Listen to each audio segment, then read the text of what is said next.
Good evening, students. Today we are continuing our lecture on chapter Playing with Numbers from class 8th.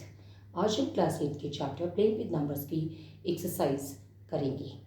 So the first question, before first question, find the values of the letters in each of the following and give reasons for the steps involved. हमें values पता करनी है letters की हर एक के अंदर और हमें उसका रीज़न भी स्टेप वाइज बताना है.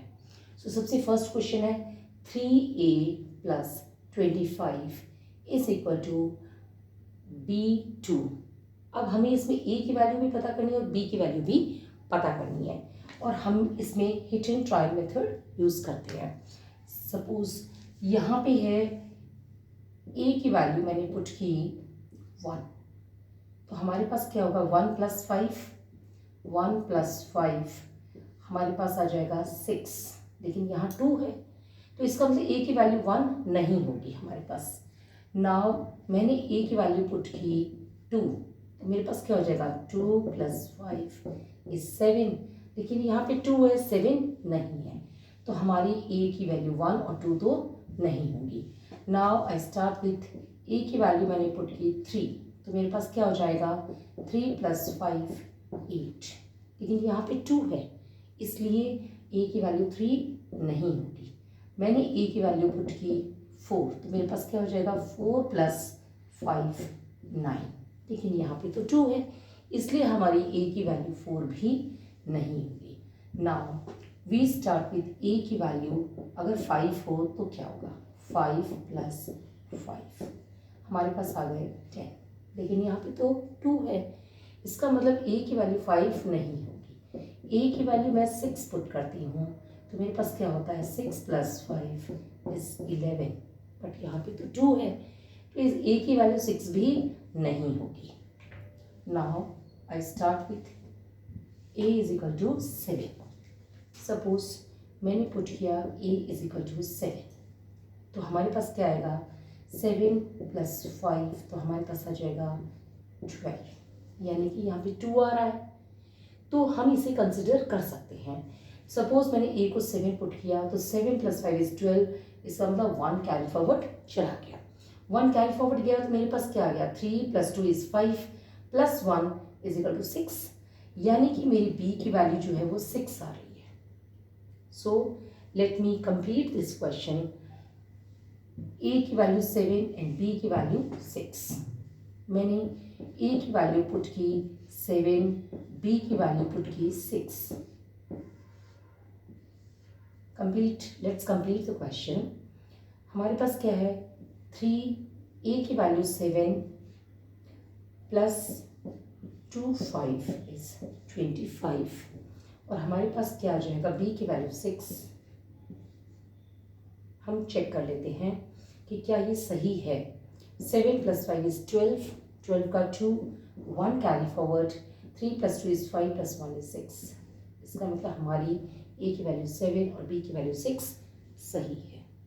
Now let's move to the next question. Next question में हमारे पास है 4a प्लस 98 और हमारे को नीचे दिया गया है c, b एंड 3. अब हमें a, b और c तीनों की वैल्यूज़ पता करनी है.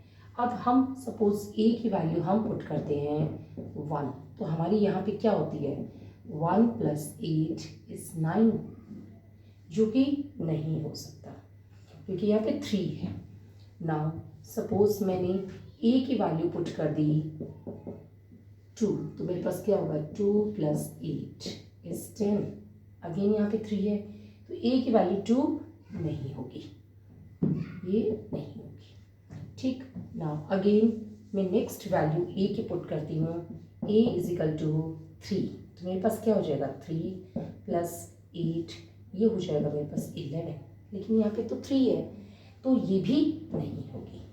अगेन मैं पुट करती हूँ a की वैल्यू 4 पुट करती हूँ तो मेरे पास क्या आ जाएगा 4 प्लस 8 इज 12. बट यहाँ पे 3 है तो a की वैल्यू 4 भी नहीं होगी. Now I start with a is equal to 5. A की वैल्यू मैं 5 पुट करती हूँ तो मेरे पास क्या होगा 5 + 8 ये आ जाएगा मेरे पास 13। यहाँ पे 3 है, 1 प्लेस पे यहाँ पे भी 3 आ गया, 1 है, ये यहाँ पे कैरी फॉरवर्ड चला जाएगा। अब अगर ये 1 कैरी फॉरवर्ड जाता है तो मेरे पास क्या होता है 9 + 4 = 13, 13 + 1 = 14। इसका मतलब मेरी जो b की वैल्यू आ जाएगी वो 4 आ जाएगी और c की वैल्यू 14 आए हैं इसलिए c की वैल्यू हो जाएगी मेरी 1। So let me put the things.